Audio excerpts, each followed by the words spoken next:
Beberapa tahun yang lalu, dunia dibuat heboh oleh serangan cyber yang bernama WannaCry.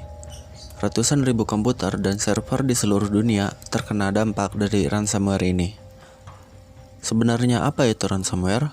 Apa bedanya dengan virus, adware, spyware, trojan, dan worm? Semua yang saya sebutkan tadi merupakan contoh dari malware atau singkatan dari malicious software, yaitu software yang sengaja dibuat untuk kepentingan jahat dan bersifat merusak. Jika kita pilih, ransomware terdiri dari dua kata, yaitu ransom dan ware, yang berasal dari kata software atau perangkat lunak.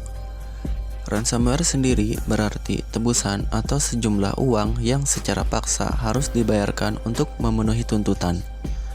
Jadi, ransomware merupakan software yang diciptakan oleh black hat hacker atau hacker jahat dengan tujuan meminta tebusan dari korban yang mereka serang.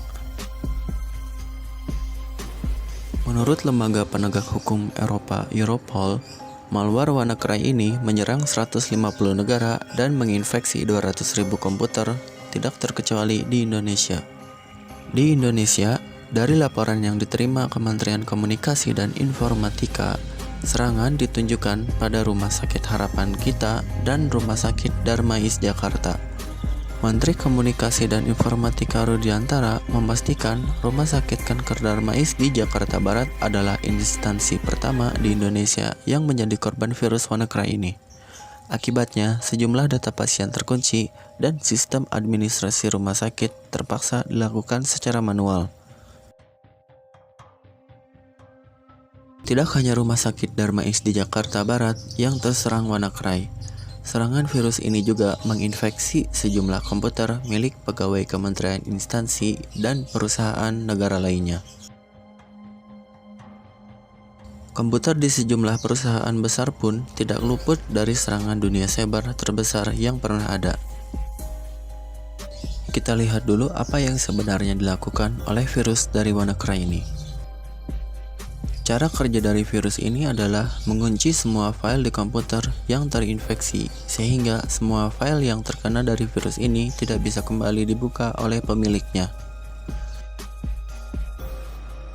Agar dapat membuka kembali file-file yang terkena virus WannaCry ini, para hacker meminta tebusan uang di awal sebesar $300 Amerika atau sebanyak 4 juta rupiah untuk dapat kembali membuka file-file yang sudah dikenai oleh virus WannaCry ini.